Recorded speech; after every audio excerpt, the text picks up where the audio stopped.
Good evening. Tonight's story is called A Quiet Tour of the Mars Colony. So let your body settle into the mattress beneath you. Let your shoulders become heavy. Let your hands rest wherever they are most comfortable. And when you're ready, close your eyes.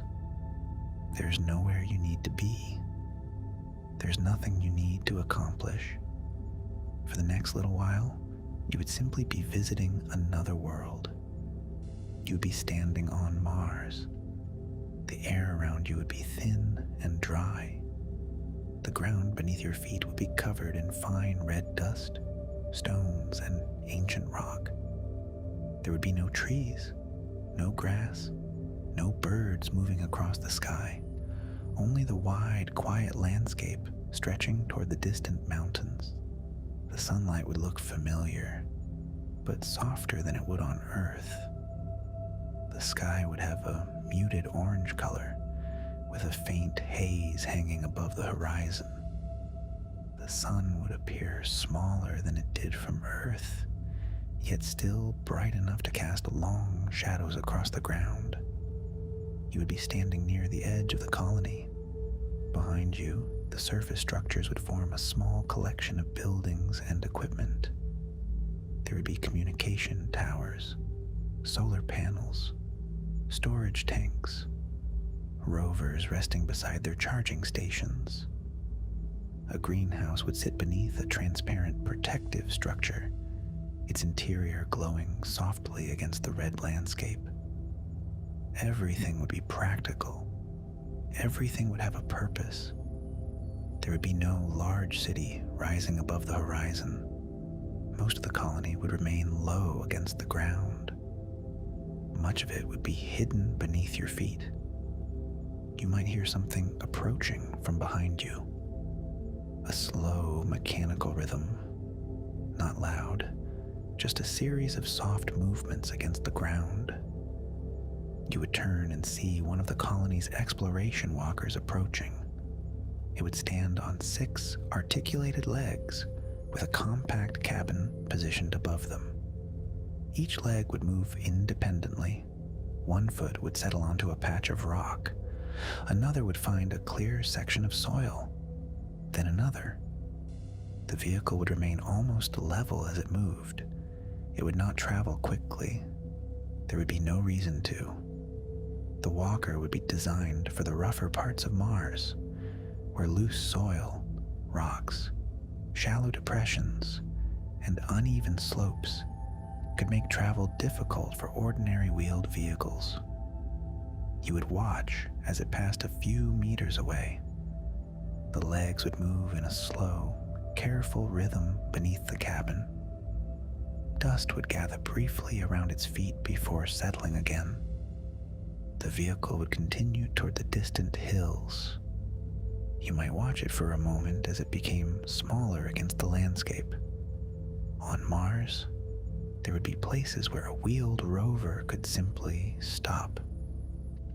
This vehicle would be designed to keep going. Eventually, you would turn back toward the colony. You would notice a few lights along the paths between the buildings. Small lights, steady lights. The kind that would guide you toward an entrance without drawing much attention. A rover might be parked nearby. Its wheels would be coated with the fine dust of Mars. It would look almost ordinary, like a work vehicle waiting for the next morning, except that there would be no road leading anywhere. Only Mars. The air would be almost completely still. There might be a faint movement of dust across the ground, carried by the thin Martian atmosphere. It would not sound like a strong wind on Earth. It would move quietly across the surface. You might hear the soft, mechanical hum of equipment operating nearby. A ventilation unit, a pump, perhaps a distant vehicle. These small sounds would be the only signs that people were living here. Far above you, the stars would begin to appear as the daylight faded, and somewhere among them, a small moving light would cross the sky. Genesis, the ship would be in orbit around Mars, following a quiet path above the planet. From the surface, it would appear very small, just a distant point of light. You would watch it for a moment, then it would gradually become difficult to see. You would turn back toward the colony. The entrance would be waiting. Beyond it would be another world entirely. The warmth of the habitat, the soft, artificial lighting, the sound of people moving through corridors, the smell of food, the green leaves of the hydroponics gardens. All of it would be beneath the surface, protected from the radiation and extreme temperatures of Mars. You would walk slowly toward the entrance. The red dust would crunch softly beneath your boots. A few more steps. Then you would reach the airlock. The outer door would close behind you. For a moment, you would stand between two worlds. Mars on one side, home on the other. And as the airlock began to equalize, the quiet landscape outside would slowly disappear behind the sealed door. You would be going underground, and beneath the red surface of Mars, you would discover how ordinary life could continue. The outer airlock door would close behind you. For a few moments, you would remain inside the small chamber between the surface and the colony. The sounds of Mars would become quieter. The faint movement of air outside would disappear. The mechanical hum of the airlock would be the only thing you could hear. Then, slowly, the pressure inside the chamber would begin to rise. The air would return. You would hear it moving through the vents. A soft rush, then another. The pressure would gradually become comfortable again. A small indicator beside the inner door would change. The door would unlock. You would step forward. The difference would be immediate. The air would feel warmer. The lighting would be softer. And beneath the neutral smell of the habitat, you might notice something familiar.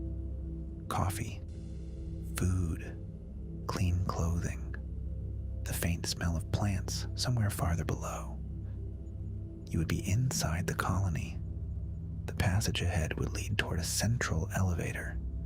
It would descend beneath the Martian surface, connecting the different levels of the settlement. You would step inside. The doors would close quietly. For a moment, there would be almost no sound at all. Then the elevator would begin to move downward. You would feel only a slight change. The numbers on the small display would slowly increase. One level, then another. The red surface of Mars would gradually disappear above you. Thick layers of rock and soil would surround the shaft. There would be no windows here, no sunlight, no view of the mountains, and yet the space would not feel dark. Soft lights would run along the walls. Small signs would indicate the different sections of the colony. The elevator would continue downward. You might notice how different this place felt from the surface. Outside, Mars would be cold, dry, and exposed. Here, the temperature would be controlled. The air would be carefully filtered. The pressure would be maintained. Water would move through pipes, hidden behind the walls. Every part of the environment would be managed, but none of it would feel particularly dramatic. It would simply feel like entering a building. You might hear someone speaking in the corridor beyond the elevator. A door would open. Footsteps would pass. Then the sound would fade again. The colony would be quiet, but it would not be empty. People would be living here, working here, eating here, sleeping here. The elevator would stop. The doors would open onto a wider corridor. The walls would be rounded and practical, with cables and pipes hidden wherever possible. Small lights would illuminate the floor. There would be benches along one wall. A few personal items might be secured beside them. A photograph, a jacket, a small plant. Simple reminders that this was not simply a shelter. It was a place where people lived. You would begin walking. The corridor would lead deeper into the settlement. You might pass a sealed doorway marked for maintenance. Another would lead toward the living quarters. Farther ahead, you could hear the quiet sound of conversation. Someone would laugh softly. A cup would be placed on a table. A door would close. The sounds would be ordinary, and that would be the remarkable thing. Several meters of rock would separate you from the Martian surface. The world outside would be almost completely inhospitable. Yet down here, someone could be sitting with a cup of coffee and reading a book. You would continue along the corridor. The lighting would become warmer. The air would carry a faint smell of cooked food. Somewhere nearby, a ventilation system would be circulating air through the habitat. You would hear the gentle movement of it above you. The colony would breathe quietly around you. You would reach another junction. One passage would lead toward the residential levels. Another would continue toward the communal areas. A third would descend farther toward the technical sections of the settlement. For now, you would take the residential passage. The corridor would become quieter. The lights would be softer. And ahead, behind several simple doors, would be the rooms where the people of Mars spent their nights. You would continue toward them. There would be no need to hurry. You were already home. The residential corridor would become quieter as you continued walking. The doors would be evenly spaced along the curved walls. Each one would lead to a small private room. Nothing would be particularly large. There would be no need for large homes beneath the surface of Mars. A comfortable bed, a place to store clothing, a small desk, a chair, perhaps a shelf with a few personal things. That would be enough. You would pass one of the open doors and see the room inside. The lighting would be warm. A small lamp would rest beside the bed. There might be a book on the desk, left open to the page where someone had stopped reading. A jacket would hang from a hook. A pair of shoes would be tucked neatly beneath the bed. Small things, ordinary things, the sort of things you might find in a bedroom anywhere on Earth. You would continue down the corridor. Some rooms would be occupied. Others would be empty. The colony would have been designed with enough private space for people to have somewhere quiet to retreat to. Even in a place as small and isolated as Mars, privacy would still matter. You might hear someone moving around inside one of the rooms, a drawer opening, water running briefly from a sink, the soft sound of music coming through a closed door. Then the corridor would become quiet again. At the end of the passage, you would reach a small shared bathroom. There would be showers, sinks, storage cabinets, and the same careful systems that kept water moving throughout the colony. Nothing would be wasted. Water from the showers and sinks would be collected, filtered, cleaned, and returned to the colony's water system. The process would happen quietly behind the walls. You would hardly notice it. That would be the point. The best systems would be the ones you rarely had to think about. You might return to the corridor and continue toward the common areas. As you walked, the smell of coffee would become slightly stronger. Someone would already be awake. You might pass a person carrying a cup toward one of the communal rooms. They would give you a quiet nod as they passed. There would be no need for conversation. The colony would have its own morning rhythm. Some people would wake early, others would sleep longer. Scientists would begin their work. Engineers would check equipment. Explorers might prepare for a trip to the surface. And somewhere, someone would simply be sitting quietly with breakfast.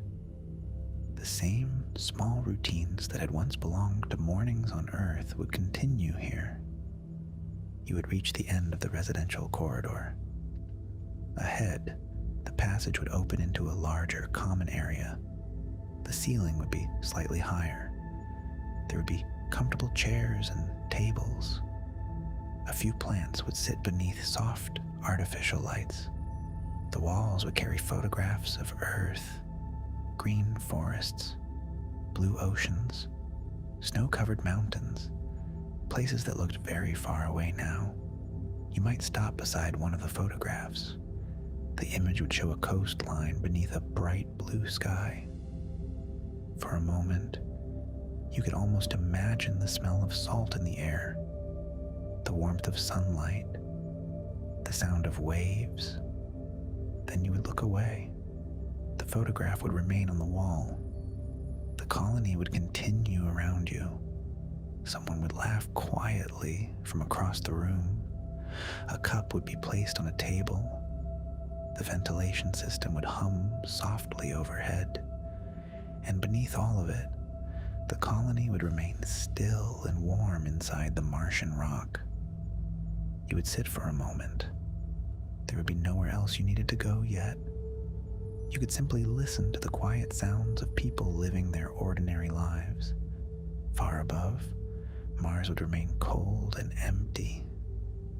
Down here, breakfast was beginning, and the day on Mars was quietly getting started. You would leave the residential corridor and enter the common room. The space would feel a little more open than the rooms you had just passed.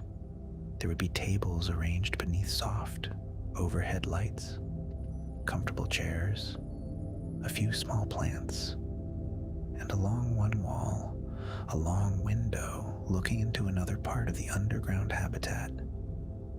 There would be no view of Mars from here, only another corridor beyond the glass. You might hear quiet conversation from one of the tables. Someone would be reading. Someone else would be eating breakfast.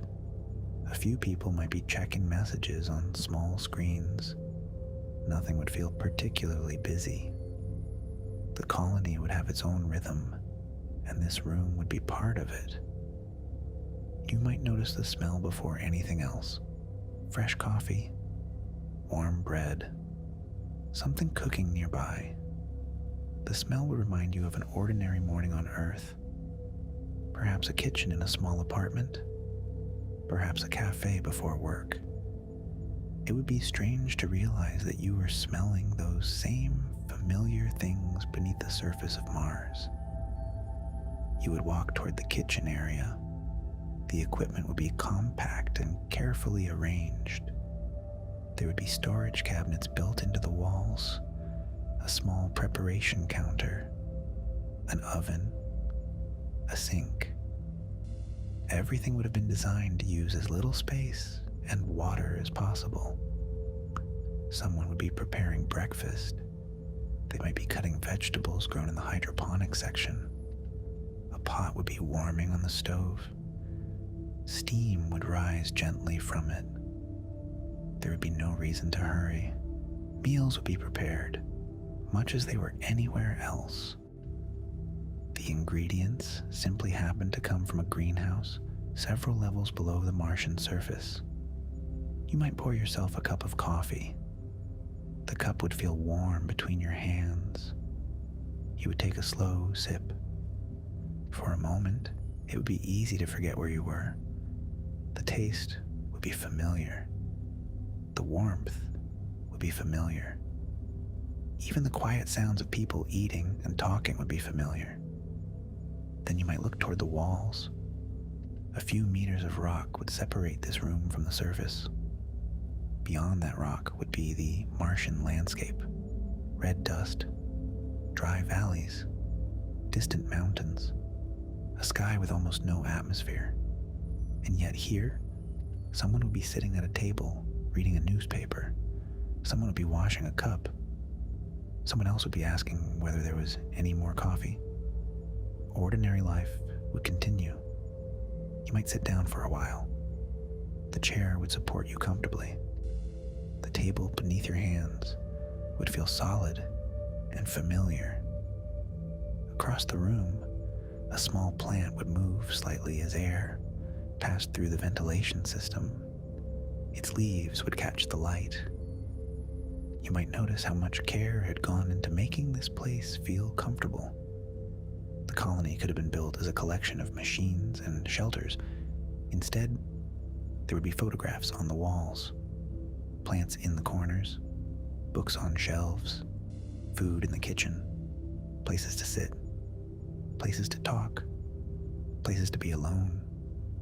Small things that turned a shelter into a home. You would hear someone laugh softly from across the room. Then the conversation would settle again. The ventilation would continue its quiet hum. A cup would touch the table. A chair would move across the floor. The kitchen would continue working in the background. You might finish your coffee and remain seated for another few minutes. There would be no schedule you needed to follow. No reason to hurry toward the next room. The colony would still be there when you were ready. Eventually, you would stand and leave the common room. The smell of coffee would slowly fade behind you. Ahead, another corridor would lead deeper into the settlement, and somewhere beyond the next section of the colony, you would begin to see something that would feel very different from the rooms around you. Green, rows of green, plants growing beneath artificial sunlight. You would be approaching the hydroponics gardens. You would leave the common room and follow the corridor toward the hydroponics gardens. The smell of coffee would slowly disappear behind you. Something greener would begin to replace it. Fresh leaves, damp growing material, the faint smell of water. The corridor would become slightly warmer as you approached the gardens. Then you would pass through a wide doorway, and suddenly there would be green everywhere. Rows of plants would extend beneath soft artificial lights. Leafy vegetables, herbs, small fruiting plants. Everything would be arranged carefully, with narrow paths between the growing beds. There would be no soil spread across the floor.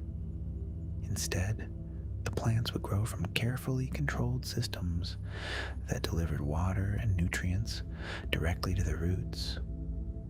You might walk slowly between the rows. The air would feel more humid here. A small drop of water might rest on the surface of a leaf. You could reach out and touch it.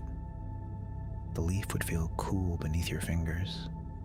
For a moment, it might remind you of a greenhouse on Earth, except there would be no sunlight coming through the ceiling. The light would come from rows of lamps above you.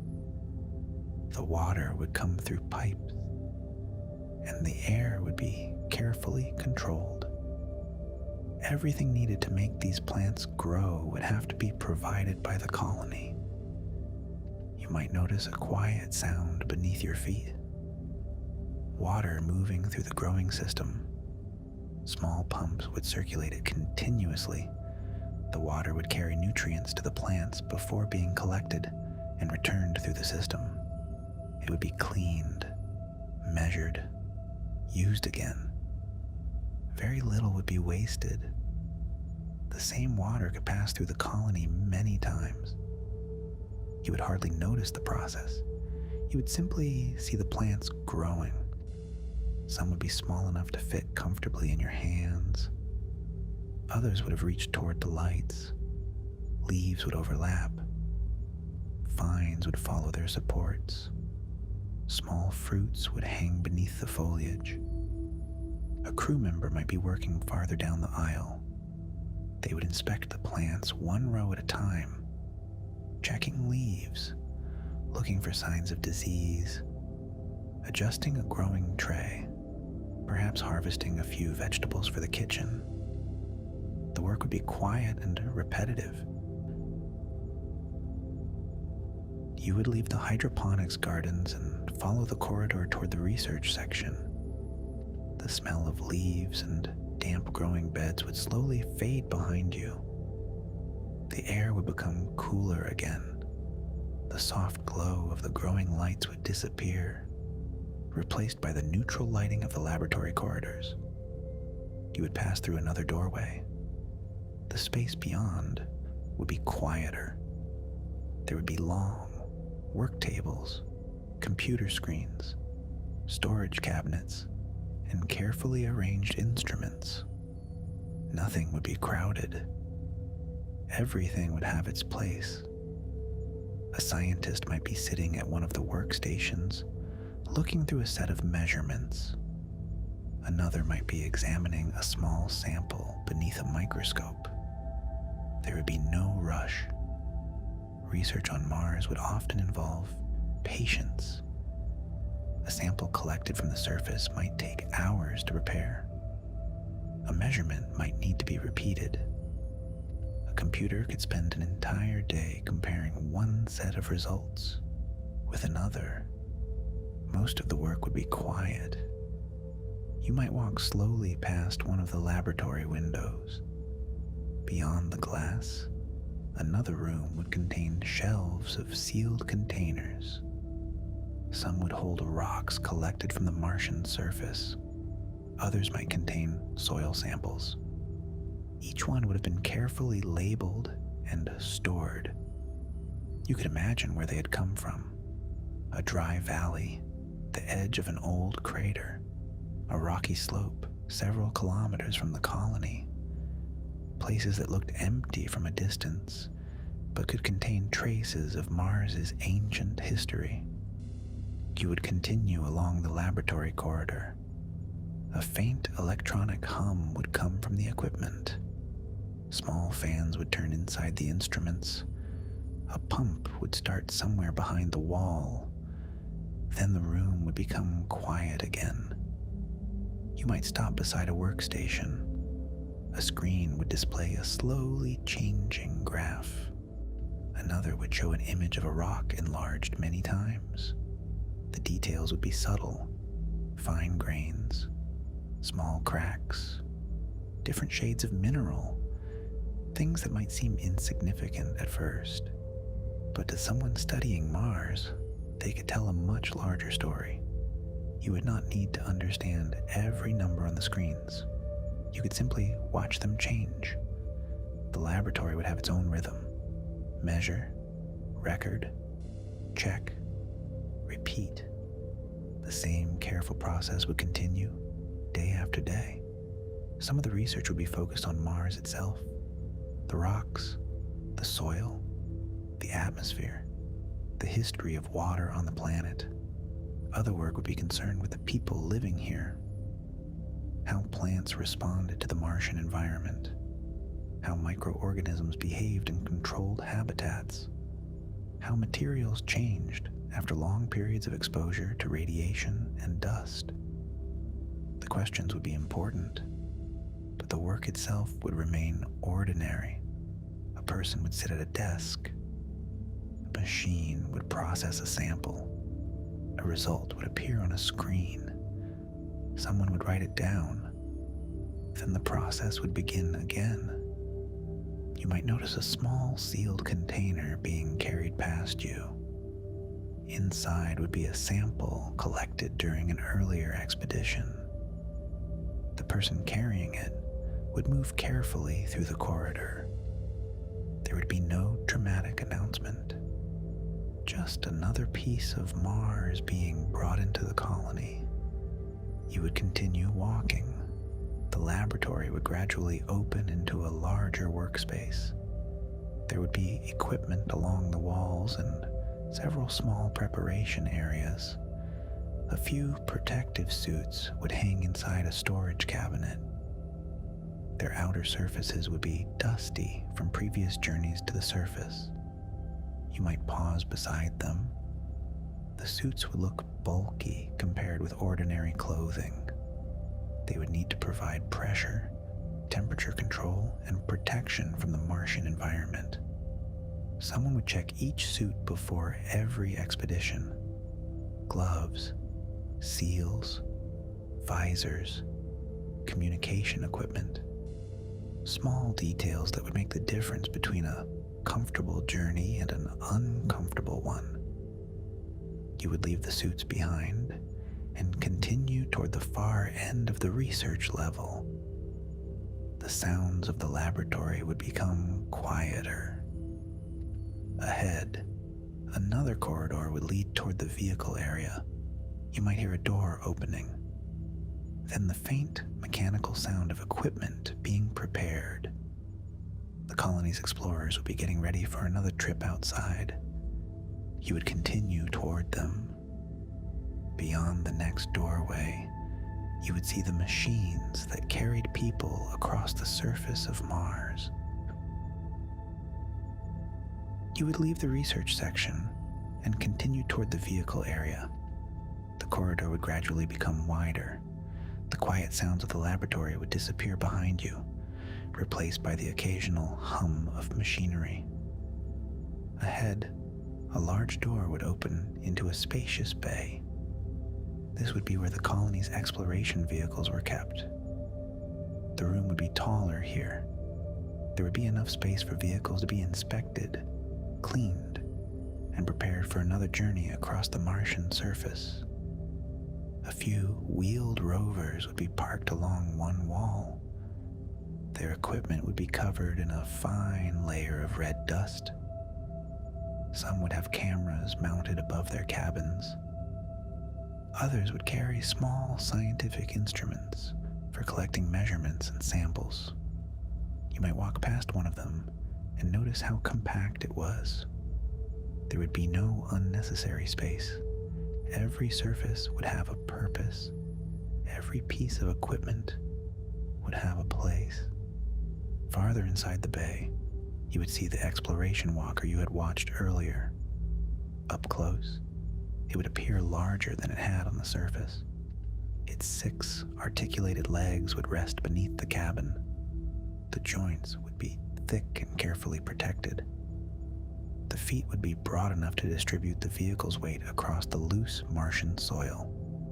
You might notice small traces of dust gathered around the joints. The machine would look used, not old, just used. It would be one of the colony's tools for reaching places that ordinary vehicles could not easily reach. A wheeled rover might travel efficiently across relatively smooth ground. The walker could approach a rocky slope. It could place one foot higher than another. It could adjust its stance as the ground changed beneath it. Slowly, it could make its way across terrain that would be difficult for wheels. You might imagine sitting inside the cabin. The windows would provide a wide view of the landscape. Red rock would pass slowly beneath you. The vehicle would move one careful step at a time. There would be no need for speed. The destination might be a distant ridge, an interesting geological formation, perhaps a place where an earlier expedition had noticed something worth studying. The journey itself could take several hours, and that would be perfectly normal. Mars would be a large world. The colony would occupy only a very small part of it. You would continue through the vehicle bay. Along another wall, several pressure suits would be stored. Each suit would be connected to equipment that could keep it ready for use. There would be helmets, gloves, boots, communication systems, tools for collecting samples. Everything needed for someone to step outside and remain comfortable in the Martian environment. You might see a rover being prepared for a short expedition. Someone would check its wheels. Another person would inspect a camera. A battery indicator would glow quietly on a nearby panel. There would be no dramatic countdown. The vehicle would simply be prepared carefully. Then, when everything was ready, it would leave. You would notice a large opening at the far end of the bay. Beyond it would be another airlock. This one would lead directly to the Martian surface. Through a small window, you could see the red landscape outside. The same mountains would be visible in the distance. The same pale sunlight would rest across the ground. You would stand there for a moment. It would be strange to think that you could walk through that door and be standing on another planet. Just a few meters of structure would separate you from Mars. Behind you, the colony would be warm and pressurized. Ahead, there would be open ground stretching toward the horizon.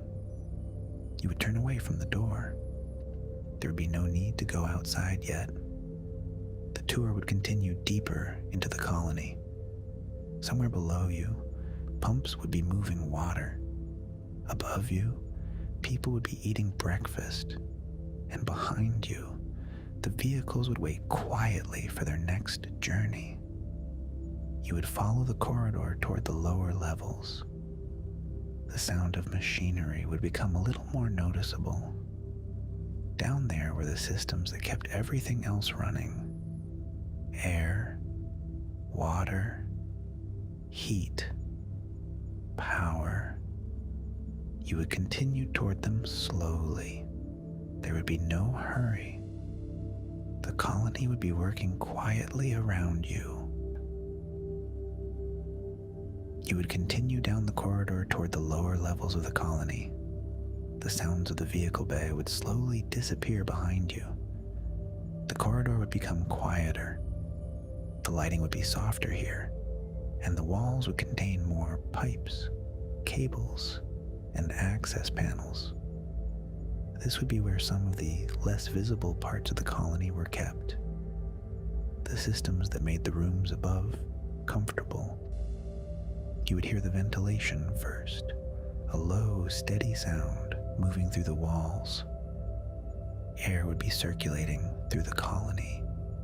It would pass through filters, return to the living areas, and be cleaned before being used again. The same air could remain inside the settlement for long periods of time. Very little would simply be allowed to escape. You might place your hand against one of the walls. There would be a faint vibration beneath your fingers. Fans, pumps, small machines working continuously somewhere behind the panels. None of them would need your attention. They would simply continue running. You would walk farther into the utility level. A series of pipes would run along the ceiling. Some would carry water. Others would carry air. There would be separate systems for drinking water, cooling, waste treatment, and the hydroponics gardens. The pipes would be carefully insulated and clearly marked.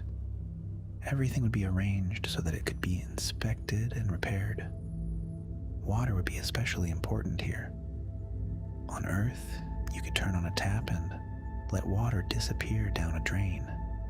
Here, it would be different. Almost every drop would be collected. Water from sinks and showers would be treated. Moisture removed from the air would be collected. Wastewater would be filtered and purified. Then it would return to the colony's storage tanks. You might hear water moving through the pipes as you walked. A quiet rushing sound, then silence. Then another pump would start somewhere farther down the corridor. The system would continue working without interruption. The colony would also need to make its own oxygen. Part of the oxygen would come from water. The water could be separated into its component gases, with oxygen collected for the habitat. Carbon dioxide from the people living here would be removed from the air and processed. The atmosphere inside the colony would remain carefully balanced. You would never need to think about it.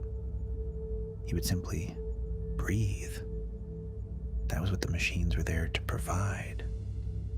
You would continue toward the power section. The sound would change slightly. There would be a deeper electrical hum. Banks of equipment would line the walls. Power would arrive from the surface through cables connected to the colony's energy systems. Some would come from the large solar arrays outside. Energy would be stored for periods when sunlight was limited. Other power systems could provide a steady supply when needed. The colony would never depend on a single machine. There would be backups, separate circuits, storage systems, multiple ways to keep the essential equipment operating. You might look through a small window into one of the equipment rooms. Rows of cabinets would stand quietly beneath overhead lights. Small indicators would glow. Fans would turn. Nothing dramatic would be happening, and that would be exactly what you wanted. A healthy life support system was almost invisible. You noticed it only when something changed. The steady temperature, the clean air, the water in your cup, the lights above your head. All of it would depend on these rooms. You would continue along the corridor.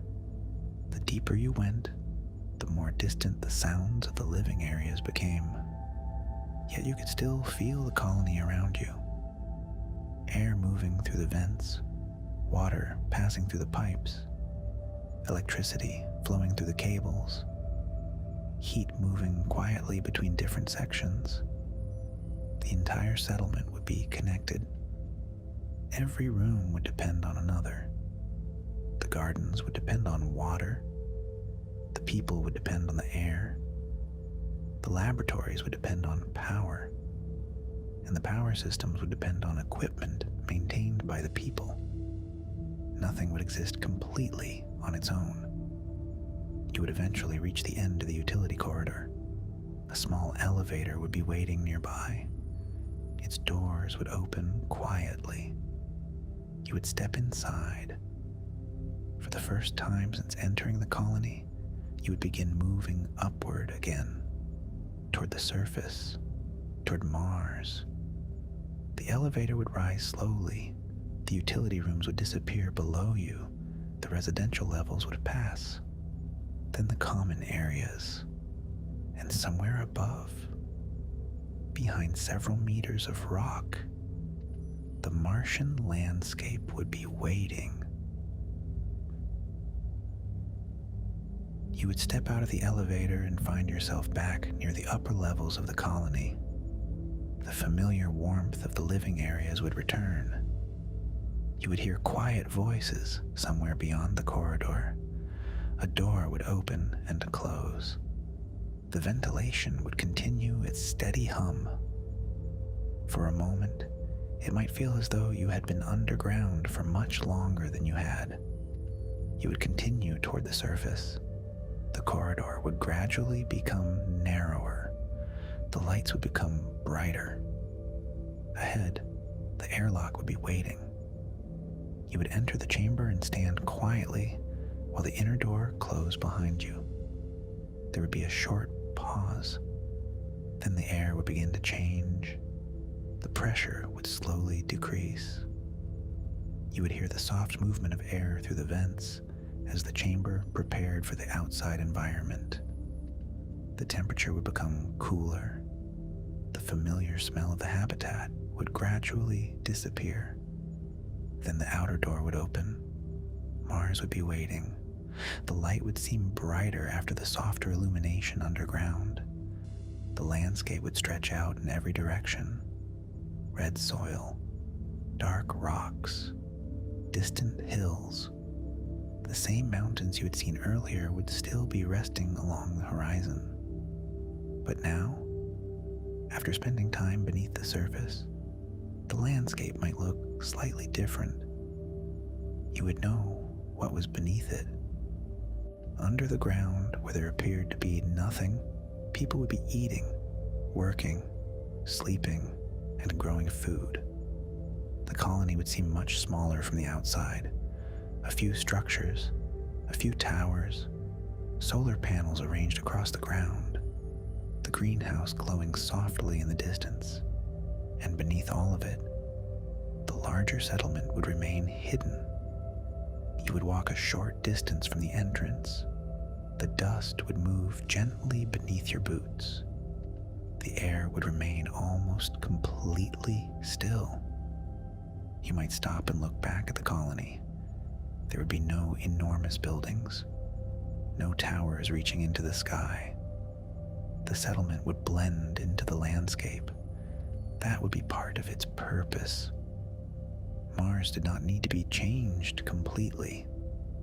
People had simply found a small place where they could live. Nearby, one of the wheeled rovers would be moving slowly across the surface.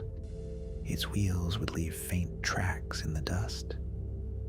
The tracks would continue toward the horizon before becoming difficult to see. You might hear the soft mechanical sound of its motor for a few moments. Then it would fade. Above you, the sky would be growing darker. The sun would be lower now. The shadows of the equipment would stretch across the ground. The first stars would begin to appear. You would look upward. There would be a small moving light crossing the sky. Genesis. The ship would pass silently above the colony. From here, it would be little more than a distant point of light. You might follow it until it disappeared into the darker part of the sky. Then you would look back toward the entrance. The warm lights of the colony would be visible beneath the surface, a small glow beneath your feet. You would walk toward it. The airlock would open. Warm air would meet you again. The outer door would close. The sound of Mars would disappear. And once more, you would find yourself surrounded by the quiet sounds of the habitat. You would remove your outer layer, set your boots aside, and begin walking back toward the residential level. The surface would remain outside.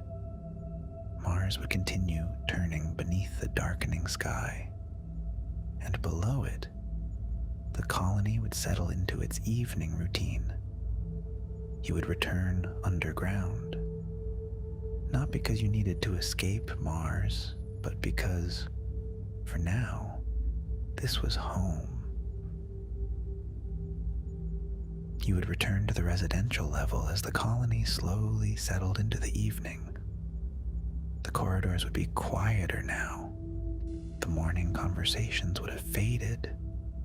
The common room would still have a few people inside, but most of the tables would be empty.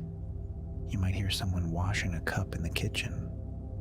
A chair would move gently across the floor. Then the sound would fade again. You would continue toward your room. The same warm lights would guide you along the corridor. Your footsteps would be soft against the floor. Nothing would need your attention. The colony would continue working around you. Behind the walls, air would move through the ventilation system. Water would pass quietly through the pipes. Pumps would continue their slow, steady work. The machines would not announce themselves. They would simply keep the habitat comfortable. You would reach your room and open the door. Inside, everything would be just as you had left it. The bed, the small desk, the chair, the few personal things resting on the shelf. You would set your belongings down and sit on the edge of the bed. For a moment, you might look toward the ceiling. Several meters of Martian rock would separate you from the surface. Above that rock, the night would be spreading across the planet.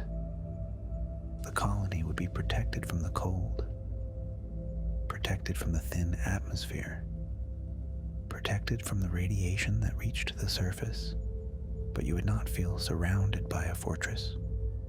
You would simply feel sheltered. The room would be warm, the air would be clean, the lights would be soft. You might hear the faintest hum from the ventilation system. It would be the same sound you had heard throughout the day, the sound of air moving through the colony. It might become so familiar that you would barely notice it, like the refrigerator in a house on Earth, something you only noticed when it stopped. You would lie down. The mattress would support you beneath the shoulders. The blanket would feel warm against you. You would let your hands rest wherever they were comfortable. There would be nothing else you needed to do.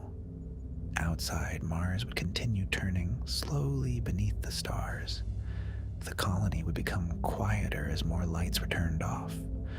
One room after another, one corridor after another.